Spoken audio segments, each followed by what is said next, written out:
এই মাজলিস এত দামি, এখানে শুধু গুনাহ মাফি হয় না, সমস্ত গুনাহকে আল্লাহ পাক নেকের দ্বারা পরিবর্তন করে দেন। সমস্ত নকল টাকা আসল হয়ে যায়। قال قال رسول الله صلى الله عليه وسلم ما من قوم اجتمعوا يذكرون الله تعالى لا يريدون بذلك الا وجهه الا ناداهم مناد من السماء ان قوموا مغفورا لكم قد بدلت سيئاتكم حسنات। যখন জাকিরিন জিকিরের মাজলিস সাথে থাকে, একদল আহ্বানকারী ফেরেশতারা আসমান থেকে ডাক দিয়ে বলে, জাকিরিন সুসংবাদ শোনো, আল্লাহ পাক তোমাদের গুনাহ খাতা সব মাফ করে দিয়েছে। শুধু মাফ করতে তাই নয়, তোমাদের সমস্ত গুনাহকে আল্লাহ পাক নেকের দ্বারা পরিবর্তন করে দিয়েছে। এই যে একবার সুবহানাল্লাহ পড়ছেন, আমল নামায় 1000 নেকি লেখা হয়ে গেছে, 1000 গুনাহ ঝরে গেছে, মিজানের অর্ধেক নেকি পূর্ণ হয়ে গেছে। এই জন্য ইমাম বুখারী তার কিতাবও শেষ করতেন, ওয়ান আবি হুরায়রা রাদিয়াল্লাহু আনহু قال قال رسول الله صلى الله عليه وسلم কালিমাতানি হাবিবাতানি ইলার রহমান খফিফাতানি আলাল লিসান সকিলাতানি ফিল মিজান সুবহানাল্লাহি ওয়া বিহামদিহি সুবহানাল্লাহিল আযীম। এই মাজলিস অনেক গুরুত্বপূর্ণ, অনেক দামি। আল্লাহ আমাদের সবাইকে দামি বানায় দেন। আল্লাহ আমাদের সবাই গুনাহ খাতা মাফ করে দেন। আল্লাহ আমাদের সবাই গুনাহ থেকে বাঁচিয়ে থাকার তৌফিক দান করেন। আমি যে আয়াত শরীফ তেলাওয়াত করছি, এর উপরে ব্যাপক আলোচনা করার সময়ও নেই, এলেমও নেই, দুইটারই অভাব। না এলেম আছে, না সময় আছে। সংক্ষিপ্ত সময় আলোচনা করব, খুব খেয়ালের সাথে কথা শোনা চাই। হামা তন ও মন, শরীর এবং মন একই জায়গায় থাকবে। আপনারা নিশ্চিত বুঝতে পারছেন, ইসলামের গোটা দিক সম্পর্কে আলোচনা করা সংক্ষিপ্ত সময় আদৌ সম্ভব না। শুধু ঈমান সম্পর্কে আলোচনা করা সম্ভব না, প্রশ্নই আসে না। যেহেতু কথা খুবই সংক্ষিপ্ত, খেয়াল খুব বেশি লাগবে, কথা ঠিক না? আল্লাহ পাক বলেন, ইয়া আইয়ুহাল্লাযীনা আমানু, হে ঈমানদারেরা। আল্লাহ পাক কাদেরকে ডাক দিবেন? ঈমান কি জিনিস ভাই? 3 জিনিসের সমন্বয়ে ঈমান হয়। কয় জিনিসের? অন্তরে বিশ্বাস, বিশ্বাস অনুযায়ী স্বীকার, বিশ্বাস ও স্বীকার অনুযায়ী কাজ।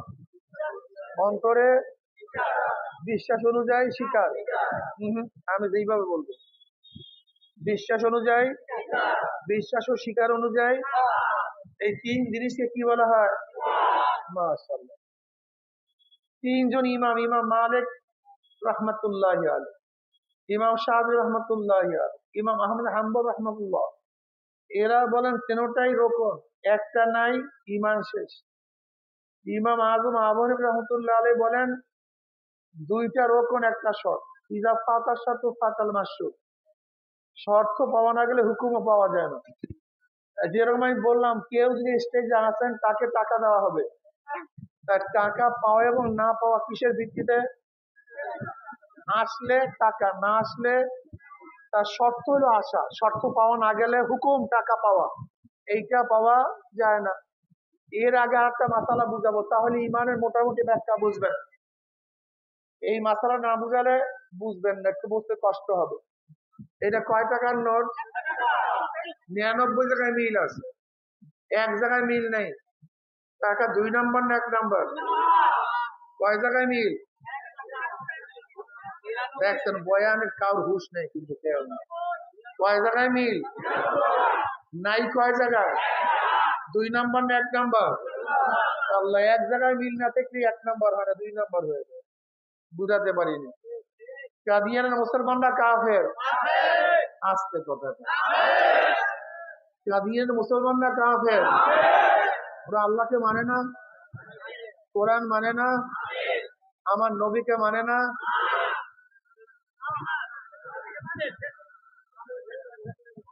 এই আসলে আমাদের মাসালা শিখতে হবে, মূল জায়গা জানতে হবে, আসলে জ্ঞানদামটা কোন জায়গায় লাগছে।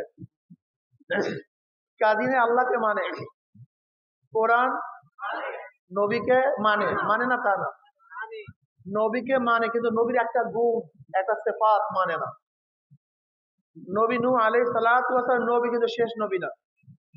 নবী ইব্রাহিম আলাইহিস সালাতু নবী কিন্তু, নবী মূসা আলাইহিস সালাতু নবী কিন্তু, নবী ঈসা আলাইহিস সালাম নবী কিন্তু, আমার নবী নবীও, আমার নবীকে নবী মানছেন, শেষ নবী মানেন না, একটা গুণ মানেন নাই।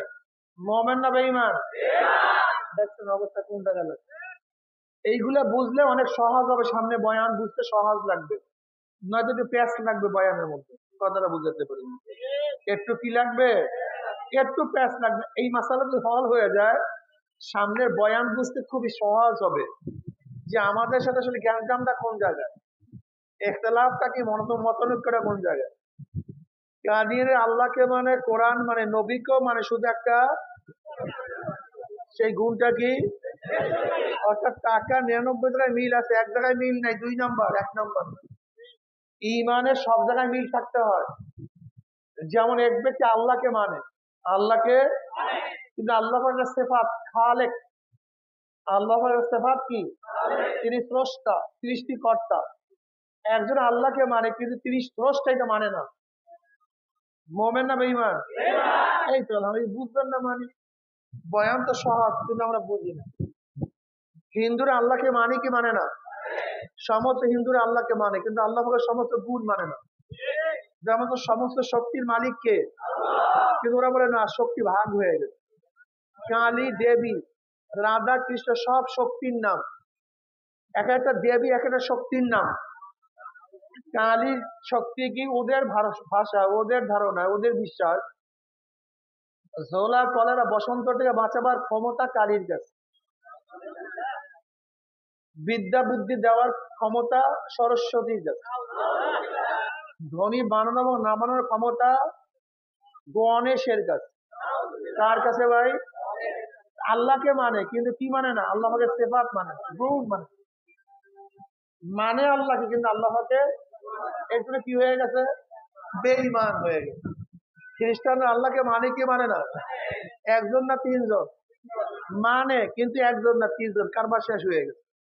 ইহুদিরা আল্লাহকে মানে কি মানে না, কিন্তু কয়জন, 2 জন, উজার ইবনুল্লাহ, কারবার শেষ হয়ে গেছে। আমি কি বুঝাতে চাই, আল্লাহকে মানলেই হবে না, আল্লাহ পাকের জাত এবং সিফাত সবকিছু সমন্বয় মানতে হবে, বুঝেন না? নবীকে মানলেই হবে না, নবীর সমস্ত জাত এবং সিফাত সহকারে মানতে হবে। মাশাআল্লাহ, বুঝছেন। এক ব্যক্তি কোরআন মানে, কিন্তু কোরআনের একটা আয়াত মানে না, মুমিন না বেঈমান? ও দেখছো, এই তো মাসালা, একটু সহজ কথা বুঝবেন না মানে, একেবারে সহজ করবো বয়ান। একটা সন্তান বাবার কথা মানে না, সন্তান বাবার কথা মানে না, সন্তান বেয়াদ্দব কি বেয়াদ্দব না? যদি সন্তান বাবার কথা না মানে, সন্তান কি হয়, যদি বাবাকে অস্বীকার করে, আবার বাবাই না, কি কথা কয় না, অবৈধ জারজ হয়। এক ব্যক্তি নামাজ পড়ে না, ফাঁসে, রোজা রাখে না, পর্দা করে না, মদ পান করে, বেবিচারে লিপ্ত হয়, যদি বলে নামাজ লাগে না, রোজা লাগে না, বেবিচার বৈধ, মদ হালাল, খুব ভালো মতো বুঝুন, অস্বীকার করবে না। বলো, নফস এবং শয়তানের ধোকায় পড়িয়া নামাজ নাই পড়তে পারি, নফস এবং শয়তানের ধোকায় পড়িয়া রোজা নাই রাখতে পারি, নফস এবং শয়তানের ধোকায় পড়িয়া মদ পান করতেই পারি, নফস এবং শয়তানের ধোকায় পড়িয়া বেবিচারের মধ্যে লিপ্ত হতেই পারি। আল্লাহ তওবা করার তৌফিক দান করে আমাদের সবাইকে। কিন্তু নামাজ লাগে না এইটা বলবা না, খবরদার, অনুরোধ করছি বাবা, অনুরোধ করছি, অস্বীকার করবা না। এইটা লাগে না, এইটা নাই না, আমরা মানুষ, গুনাহ করা আমাদের অভ্যাস, গুনাহ হতেই পারি। মদ পান কেউ করতেই পারে, তার মানে এই নাই সে বলবে মদ হালাল হিসাবে খাই, খবরদার। কেউ নাপাক সুদ খাইতেই পারো, সুদের মারাত্মক গুনাহ, একেবারে নিচের গুনাহ হলো নিজের মাকে বিবাহ করা, আল্লাহ মাফ করে দেন সবাইকে। এরপর মানুষ সুদ খায় কি খায় না, হালাল মনে করিও না, বেঈমান হয়ে যাবা কিন্তু। অস্বীকার করিও না নামাজকে, রোজাকে। কেউ শরিয়াত নাই মানতে পারি, নফস এবং শয়তানের ধোকায় পড়িয়া শরিয়াত নাই মানতে পারি, কিন্তু এই কথা বলিও না শরিয়াত বিশ্বাস করি না, বেঈমান হয়ে যাবে কিন্তু, খবরদার। নফস এবং শয়তানের ধোঁকায় পড়ে অনেক কিছুই করতে পারি, কিন্তু হালাল মনে করি। আল্লাহ আমাদের মাফ করে দেবে। এক ব্যক্তি নামাজ পড়ে, রোজা রাখে, পর্দা করে, লম্বা দাড়ি, পাগড়িও পড়ে, সবকিছু ঠিক আছে, কিন্তু কোরআনের একটা আয়াত মানে না। কয়টা আয়াত? মোমেন না বেঈমান? বুঝাতে পারছি? খুব কঠিন মাসালা। এ মুসলমান, তোমার কাছে গিয়ে বললাম তুমি ইসলাম পছন্দ করো কি করো না, তুমি কি বলবা?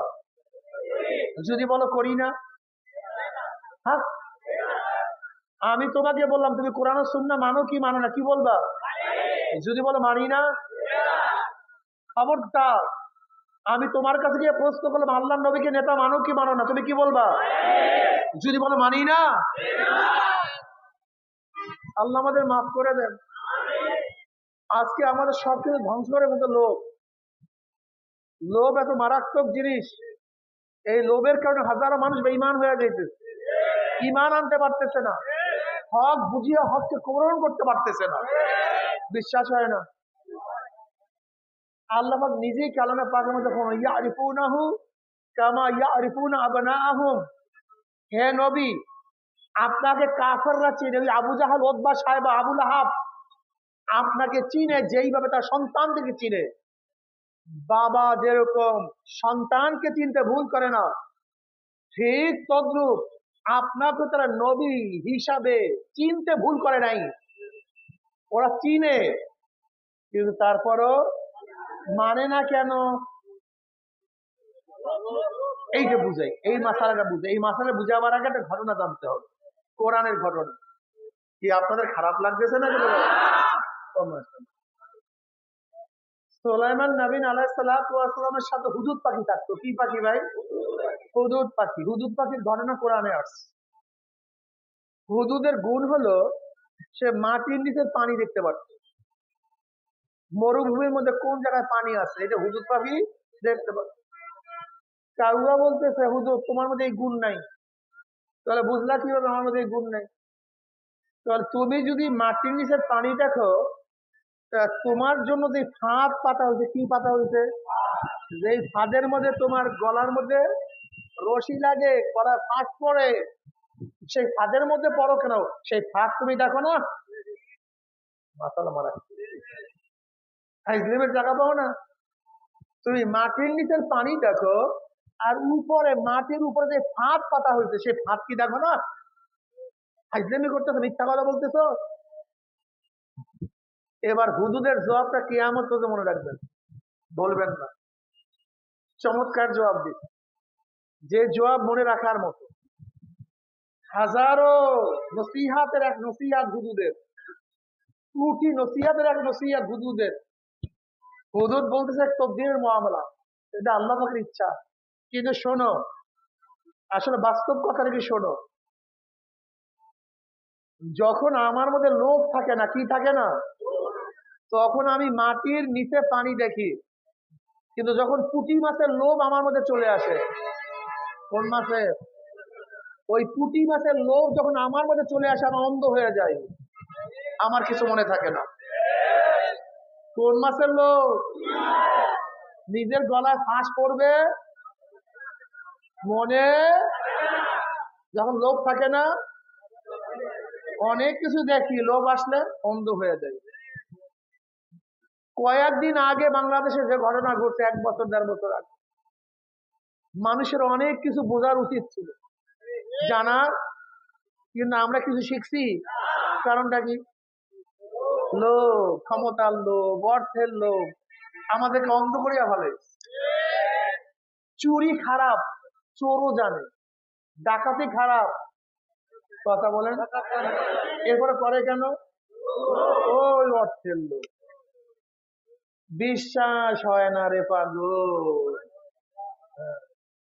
আরে লোভ কি জিনিস! এখানে যারা আছেন, আমি চ্যালেঞ্জ দেই, এখানে যারা আছে প্রত্যেকটা মানুষ জানে ইসলাম ভালো, কোরআন ও সুন্নাহ ভালো, আল্লাহ নবীর চেয়ে শ্রেষ্ঠ কেউ কেউ নাই, আল্লাহর পরে তার মর্যাদা সবাই জানে। লেকিন ইসলাম গ্রহণ করতে পারে না কেন? হাজারো সভাপতি দলের, অনেক দলের সভাপতি, তারা জানে আমি যে কাজ করি, আমি যে দল করি, এর সুন্নাহর খেলাফ, কোরআনের খেলাফ, হাদিসের খেলাফ, ইসলামের খেলাফ। আমার নবীকে তারা নেতা মানে না, কোরআনের বিরুদ্ধে কাজ করে, ওরা বুঝে। তারপর ইসলামের পথে আসে না কেন? সভাপতি গিরি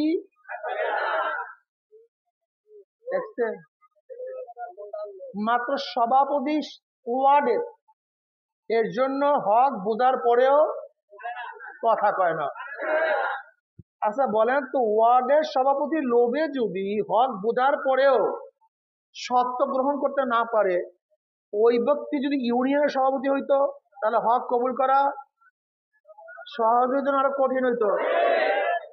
যদি থানার সভাপতি হইতো, যদি জেলার হইতো, যদি বিভাগের হইতো, যদি চেয়ারম্যান হইতো, এমপি হইতো, মিনিস্টার হইতো, প্রধানমন্ত্রী হইতো, হ্যাঁ, যদি প্রধানমন্ত্রী হইতো আর আল্লাহকে দেখাইতাম, ওই যে দেখো আল্লাহ, এই দিকে দেখায় মন্ত্রী, ওই দিকে, যদি আল্লাহকে ধরি মন্ত্রী শেষ। আল্লাহকে ধরলে কি বলতো জানো? তাহলে আল্লাহ তোমাকে পরে ধরবো, মানে আগে মন্ত্রী ঠিক রেখে দেবো। এই একই মাসালা পড়ছিল আবু জাহালে, এই একই মাসালা। ও আল্লাহ নবীকে চিনতো না তা না, ভালো মতো চিনতো। এমনকি আবু লাহাব আল্লাহ নবীকে চিনতো, ভালো মতো চিনতো, কিন্তু যখনই দেখে ইসলাম গ্রহণ করলে ক্ষমতা, তখন তারা কি বলছে? আগে ক্ষমতা, জোরে বলেন, পরে বিশ্বাস হয় না।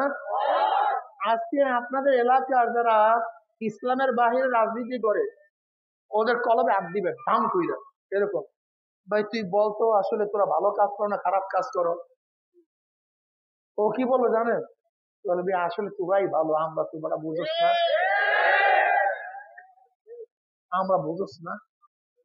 তার মানে শোনো আমার মুসলমান বাবারা, আমার মুসলমান বন্ধুরা, আমার মুসলমান যুবকরা, আবু জাহাল লোক থেকে উত্তীর্ণ হতে পারে নাই, চিরতরে জাহান্নামী। আবু লাহাব লোক থেকে উত্তীর্ণ হতে পারে নাই, চিরতরে জাহান্নামী। ওতবা সাহেবা লোক থেকে উত্তীর্ণ হতে পারে নাই, চিরতরে জাহান্নামী। কিন্তু আবু বকর লোককে লাথি মারছে, চিরতরে জান্নাতি। ওমারও লিডার ছিল, ওমারও লোককে লাথি মারছে, চিরতরে জান্নাতি। কথা কয় না, লোককে লাথি মারো, লাথি মারো লোককে, ইসলামকে ধরো, জান্নাতি হয়ে যাও। আর যেই ব্যক্তি লোককে প্রাধান্য দিবে, চাই সে অর্থের লোক, ক্ষমতার লোক, সম্মানের লোক, ইজ্জাতের লোক, টাকার লোভ, দোকানের লোভ, জমির লোভ, যেই লোভই হোক না কেন, যদি লোভকে প্রাধান্য দেয়, তোমার হাসন নাসন কিন্তু ওই আবু জাহিল্লা। বুঝতে পারিনি? وأما من خاف مقام ربه ونهى النفس عن الهوى فإن الجنة هي المأوى। স্পষ্ট আয়াত। যারা নিজের নফস অনুযায়ী না চলিয়া, নিজের নফসকে কন্ট্রোল করিয়া ইসলাম অনুযায়ী চলবে, আল্লাহ পাক তাদেরকে ডাইরেক্ট জান্নাতুল মাওয়ার ঘোষণা দিয়ে দিয়েছেন। মনে যাচাই করবে। وأما من خاف مقام ربه ونهى النفس عن الهوى, মনে চাই এইটা, মনে চাই এইটা, মনে চাই এইটা, মনে চাই এইটা, কিন্তু মাওলার সামনে দ্বারা হিসাব দিতে হবে। এই ভয় যদি লাথি মারে, আল্লাহ পাক তাকে জান্নাত দান করবে। একটু কষ্ট তো হবে, একটু কষ্ট হবে না? এই পড়ালেখা করতে কষ্ট আছে কি নাই? যে করে সে সম্মানিত, যে করে না সে অপদস্থ। ব্যবসা করতে কষ্ট, যে করে সে লাভবান, যে করে না সে ফকির, নাকি ভাই?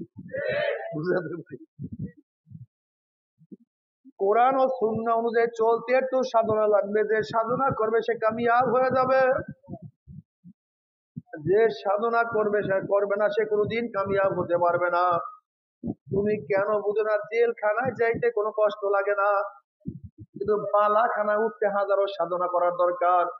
জেলখানায় যাইতে চাও, মেজাজ খারাপ হইতে একজন মানুষের মাথার বাড়ি দিয়া দাও, একজন মানুষের মাথার উপরে রাগে বাড়ি দিছে, লোকটা কারবার শেষ, এখন অবস্থা কি জানো?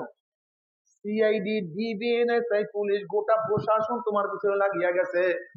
আসামি কোথায় আছে? তুমি যেখানেই থাকো না কেন, তোমাকে ধরিয়া খুঁজিয়া হাতের মধ্যে হ্যান্ড কাপ লাগাইয়া তোমাকে জেলখানায় ঢুকাইয়া দেওয়ার দায়িত্ব সরকার নিয়ে নিছে। জেলখানায় ঢুকতে কোনো সাধনা নাই, কোনো কষ্ট নাই, কিন্তু বালাখানায় যদি উঠে যাও হাজারো সাধনা করতে হবে। কি? এই পড়ো, এই লিখো, এই পরীক্ষা দাও, এই রাত্রে উঠো, এই সমস্ত বন্ধুরা খেলে, তুমি খেলতে পারবে না। সবাই বেড়াতে যায়, তুমি বেড়াতে যেতে পারবে না, তোমাকে পড়তে হবে। সবাই ঘুমাবে, তুমি ঘুমাতে পারবে না, তোমাকে রাত্র জাগিয়া পড়তে হবে। যদি রাত্র জাগিয়া পড়তে পারো, সাধনা করতে পারো, তোমার রেজাল্ট ভালো হয়ে যাবে, তুমি বিসিএস ক্যাডার হয়ে যাবে, তোমার জন্য গাড়ি, বাড়ি, বাংলো, কত আপ্যায়নের ব্যবস্থা হয়ে যাবে। ঠিক যারা সাধনা করবা মাওলাকে পাওয়ার জন্য, যারা সাধনা করবা জান্নাতে যাওয়ার জন্য, ফজরের সময় আজান হয়ে গেছে, প্রচন্ড শীত, ল্যাপের মধ্যে লাচ্ছি দিয়া গোসল ফরজ, গোসল করিয়া যারা নামাজে দাঁড়াবা, আমার মাওলা পাক রব্বুল আলামিন তাদেরকে জান্নাতের ব্যবস্থা করিয়া দিবে। সমুদ্রের মধ্যে কাজ করো, পূজা করে যারা শুকায় গেছে, কিন্তু পানির মধ্যেও ডুব দিয়া তুমি পানি পান করো না, সাধনা করে মাওলা তোমাকে জান্নাতের ব্যবস্থা করিয়া দেবে। আল্লাহ তুমি কবুল করিয়া নাও। অল্প বয়সের নারী রাখলে কত টিটকারি ফাইজলামি সহ্য করতে হয়। নবীর প্রেমে পড়িয়া নারী রাখো, আমার নবী খুশি হয়ে যাবেন, তিনি তোমাকে সুপারিশ করিয়া জান্নাতে নিয়ে যাবেন। কিন্তু যারা নামাজ পড়বে না, রোজা রাখবে না, হে মুসলমান বাবারা, এ আমার মোমেন বাবারা, পর্দার মা বোনেরা, আল্লাহ পাকের মোমেন বান্দা মানে যখন মৃত্যুদের আসার খেয়া পুড়িয়া যাবে, আল্লাহ পাক ডাকবে ফেরেশতারে, আমার বান্দা আমার বান্দি এত সাধনা করে কোন জান্নাত কামাই করছে, খবরদার ওই জান্নাত খানা না দেখাইয়া রূহ কবজ করবি না।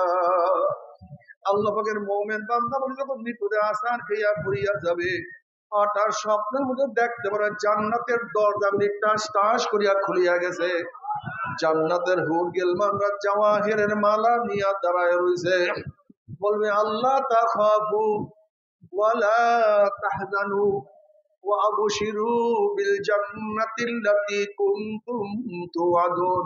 এই আল্লাহ পাকের মুমিন বান্দা আমাদের কোনো ভয় নাই, কোনো টেনশন নাই, কোনো চিন্তা নাই, এত সাধনা করে কোন জান্নাত কামাই করছো, ওই যে দেখো সেই জান্নাত, ওই জান্নাত দেখার সাথে সাথে আল্লাহ পাকের মুমিন বান্দা আমাদের রুটা পাগলের মতো জান্নাত দিকে দৌড় মারবে। কখন যে শরীরটা টেরো বাইর হইয়া যাইবে, আল্লাহ পাকের মুমিন বান্দা আমাদের কোনো কিছু টেরো করতে পারবে না। আল্লাহ আল্লাহ তুমি কবুল করিয়া নাও। যখন কবরে যাবা, যেরকম বাড়ির মালিকের সাথে পরিচয় করিয়া যদি ঘরের মধ্যে যাও, কোনো টেনশন নাই। রাত 3টার সময় যদি শ্বশুর বাড়ি থেকে নক করো, শ্বশুর বাবা কে, তুমি বলছো আব্বু আমি আপনার জামাই, অমনি শ্বশুর লাফ দিয়ে উঠবে, এ জলদি ওর, মাটি ধরা, বিচারার ব্যবস্থা কর, খাদ্যের ব্যবস্থা কর, আমার জামাই এত রাত্রে কেন আসছে, কোন বিপদে পড়ছে। যেহেতু ঘরের মালিকের সাথে পরিচয় আছে, যত রাত্রি ঘরে ঢুকো কোনো টেনশন নাই, কোনো চিন্তা নাই। কিন্তু ঘরের মালিকের সাথে পরিচয় না থাকে, গভীর রাত্রে যদি নক করো, পরিচয় দিতে না পারলি, চোর আসছে, টাকা আসছে, ওকে ধর, ওকে মার, ওকে বান, যেহেতু ঘরের মালিকের সাথে কোনো পরিচয় নাই। যদি কবরের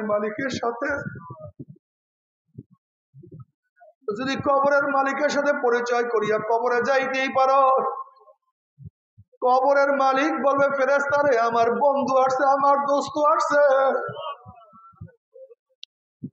আমার ওলি আসছে,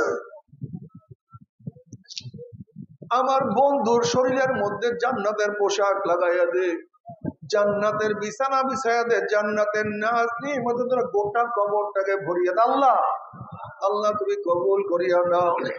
কিয়ামতের মালিকের সাথে পরিচয় করিয়া কিয়ামতের মাঠে উঠতে পারলে, কিয়ামতের মালিক ডাকিয়া ডাকিয়া আরশের নিচে জায়গা করিয়া দিবে। মিজানের মালিকের সাথে পরিচয় করিয়া মিজানে পাল্লায় উঠতে পারলে মিজানের মালিক তোমার নেকের পাল্লা ওজন করিয়া দিবে। وإن منكم إلا واردها كان على ربك حتما مقضيا ثم ننزل الذين اتقوا ونذر الظالمين فيها جثيا। পুলসরাতের মালিকের সাথে পরিচয় করিয়ে দিয়ে পুলসরাত উঠতে পারো, পুলসরাতের মালিক তোমাকে পুলসরাত পানি দিয়ে জান্নাতে নিয়ে যাবে। জান্নাতে যাওয়ার পরে জান্নাতের মালিক সালামুন কাওলাম মির রাব্বির রহিম, শুধু শান্তি আর শান্তি, আল্লাহ কবুল করিয়া নাও। কিন্তু কবরের মালিকের সাথে পরিচয় না করে যদি কবরে যাও, ও যুবক বাবারা, ও মুরব্বী বাবারা, ও আমার পর্দার মা বোনেরা, যদি কবরের মালিকের সাথে পরিচয় না করিয়া কবরে যাও, কবরের মালিক বলবে, হে কবরের মাটি, আমার দুশমন, আমার শত্রু আছে, ওর সাথে আমার কোনোই পরিচয় নাই। এ কবরের মাটি চাপ দে, অমনি কবরের দুই পাশের মাটি এত ধরে চাপ মারবে, এক পাথরের হাড্ডি আর এক পাথরে লাগাইয়া পালাইবে। ফেরেশতারা কবরের মধ্যে আগুন ধরাইয়া দে, অমনি কবরটা হুফরাতুম মিন হুফারাইন নার, একটা আগুনের কুয়া হইয়া যাবে। এ সাপ জরায়াদার, নবী আলাইহিস সালাতু ওয়াস সালাম ফরমান, ওই সাপ এত বিষাক্ত হবে, লাউ নাফাকা ফিল আরদি মা আনবাতাত খাদরা, দুনিয়ার কোন কর্নার থেকে যদি সাপ ফুক মারত, গাছপালা তরুলতা সব পুড়িয়া সারকার হইয়া যাইত, একটা ঘাস পর্যন্ত জমিনের উপরে মাথা তুলতে পারতো না। মাওলা মাফ করিয়া দে,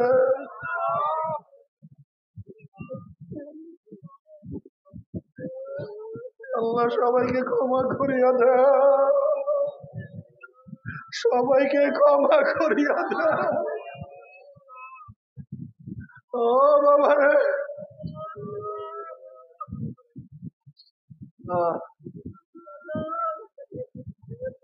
বাবার আযাবুল কবরে হাক্কুন, কবরে আযাব সত্য, কোনো সন্দেহ নাই।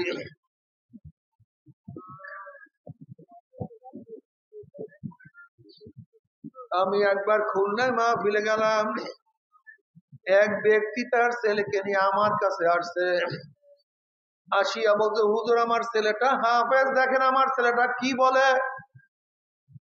আমি বললাম, বাবা তুমি কি বলতে চাও বলো।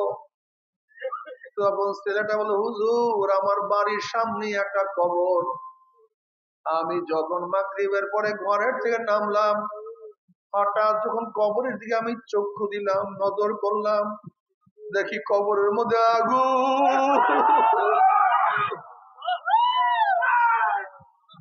দেখি ছেলের চেহারা পরিবর্তন হয়ে গেছে। বাবা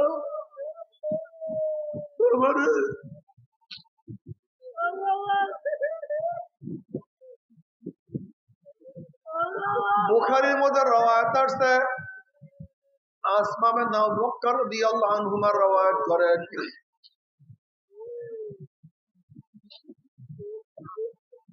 নবী আলাইহিস সালাতু ওয়াস সালাম খুতবা দেওয়ার জন্য দাঁড়াইলেন, যখন কবরের বয়ান শুরু করলেন, দাজ্জাল মুসলিমুনা দাজ্জাতান, নবী আলাইহিস সালাতু ওয়াস সালাম যখন কবরের বয়ান শুরু করলেন, অমনি সাহাবাদের মধ্যে এমন চিল্লা চিল্লি কান্নাকাটি শুরু হয়ে গেছে, অস্থির হয়ে গেছে।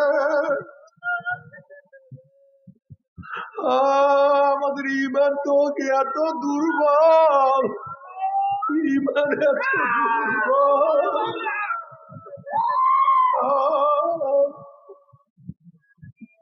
ও যুবক,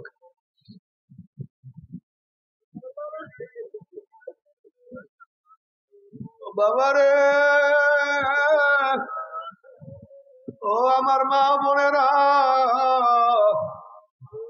আমার মাওলাকে রাজি খুশি না করিয়া কেউ মাওলার কবরে যাইও না।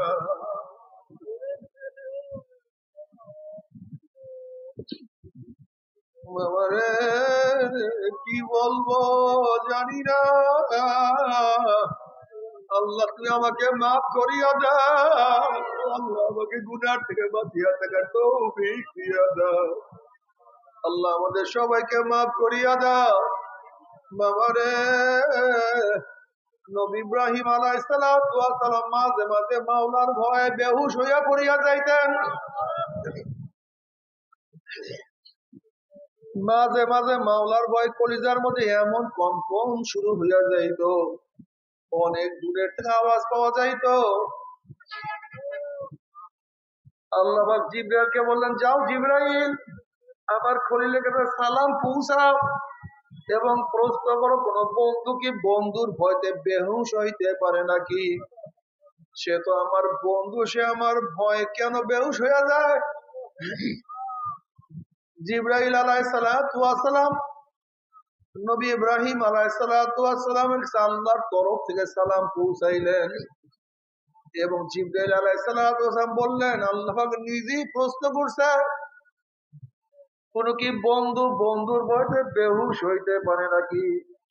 তখন ইব্রাহিম আলাইহিস সালাম বলেন, ভাই জিবরাইল, যখন আমার পদস্খলনের কথা মনে পড়ে, কিয়ামতের কথা মনে পড়ে, মিজানের কথা মনে পড়ে, পুসরাতের কথা মনে পড়ে, তখন আল্লাহর সাথে আমার সম্পর্ক আছে, আমি সব ভুলিয়া যাই, কিছু আমার মনে থাকে না।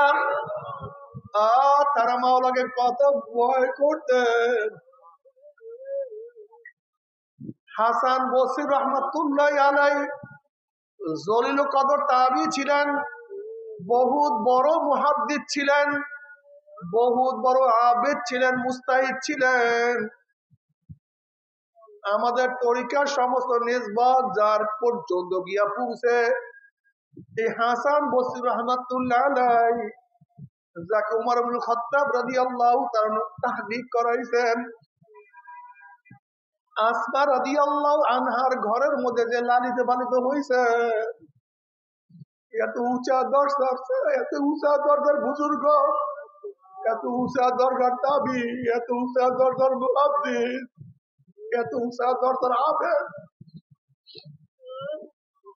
এই হাসান বসরি রহমাতুল্লাহ আলাইহি একদিন আফসোস করার বলে, নবী আলাইহিস সালাম ফরমাইছেন, জাহান্নাম থেকে এক ব্যক্তিকে 1000 বছর পরে বাড়ি করা হবে। এক ব্যক্তি 1000 বছরের জাহান্নামে জ্বলার পরে সেই ব্যক্তিকে 1000 বছর পরে জাহান্নাম থেকে বাড়ি করা হবে। হাসান বসরি রাহমাতুল্লাহ আলাইহি বলেন, তো যদি ওই ব্যক্তি আমি হইতাম, আমার খুশ নসিব একদিন না একদিন আমি জাহান্নাম থেকে বের হইতে পারতাম। আল্লাহ, তারা মাওলাকে এত মুহাব্বত, এত ভয় করতেন। থানবী রহমাতুল্লাহ আলাইহি বলেন, আল্লাহ যদি আমাকে মাফ করিয়া জান্নাতের লোকের জুতাও যদি বানাইয়া দেন, আমার খুশ নসিব, কমপক্ষে আমাকে জাহান্নামে যাওয়া লাগবে না। তোমার আমার শায়েখ ফজলুল করিম রহমাতুল্লাহ আলাইহি উনি কাঁদতেন আর বলতেন, বাবা তোমাদের সবার যেই বলবেন দোয়ার প্রয়োজন, আমার একা তার চেয়ে অনেক বেশি দোয়ার প্রয়োজন। উনি বারবার বয়ান করতেন, বাবা আমি সবসময় পুলসের উপরে আছি। তারা মাওলাকে কি পরিমাণের ভয় করতে, আর তুমি আমি মাওলাকে কোনো ভয় তো করি না। একদিন আব্বাজান রহমাতুল্লাহ বাডেন হসপিটালে, আমি তাকে দেখার জন্য যখন হসপিটালের মধ্যে ঢুকলাম, কেবিনের মধ্যে কেউ নাই। আমি আব্বাজানের কাছে যাওয়ার সাথে সাথে আব্বাজান রহমাতুল্লাহ আমার হাত খানা খপ করে ধরছে, দড়িয়ে বলে, ফয়েজ মাওলা কি আমাকে মাফ করবে, মাওলা কি আমাকে ক্ষমা করবে।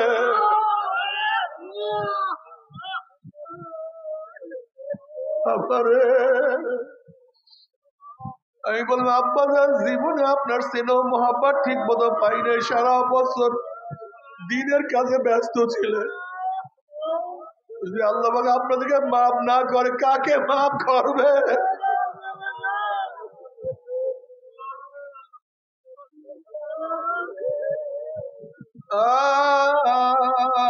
আল্লাহ, আল্লাহ তুই আমাদের সবাইকে মাফ করিয়া দে। আল্লাহ,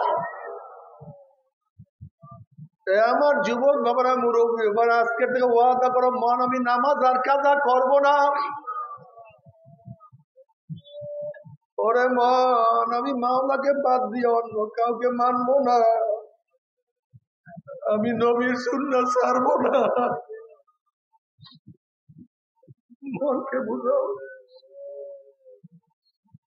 যদি কিয়ামতের মালিকের সাথে পরিচয় করিয়া কিয়ামতে উঠতেই পারো, কিয়ামতের মালিক তোমাকে ডাকিয়া ডাকিয়া আনুশীলনের জায়গা করিয়া দিবে। আর যদি কিয়ামতের মালিকের সাথে পরিচয় না করিয়া কিয়ামতে উঠো, কিয়ামতের মালিক তোমাকে ধাক্কা দিয়া সূর্যের গরমের নিচে ফালাইয়া দিবে।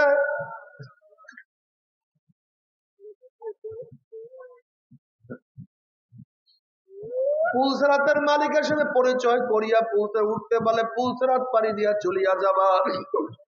আর পুলসরাতের মালিকের সাথে পরিচয় না করিয়া পুলসরে উঠো, ওয়ানাজারু যালিমিনা ফিহা জিসিয়া, অমনি গুম করে জাহান্নামে পড়িয়া যাবা। আল্লাহ মাফ করিয়া দাও।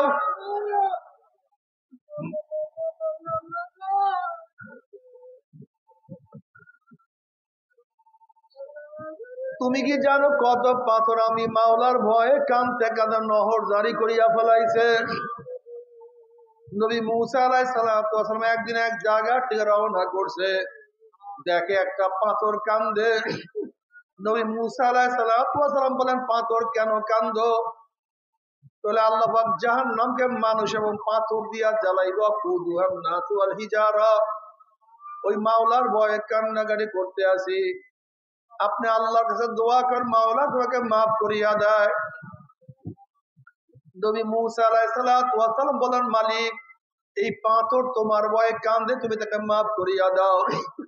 আল্লাহ বলেন, সুসংবাদ জানাইয়া দাও, মাফ করিয়া দিলাম। এই সুসংবাদ জানাইয়া মুসা আলাইহিস সালাম চলিয়া গেলেন। অনেকদিন পরে সেখানে আসার পরে দেখে পাথর আবারও কান্দে। নবী মুসা আলাইহিস সালাম বলেন, পাথর তুই কি আমার কথা বিশ্বাস করো নাই?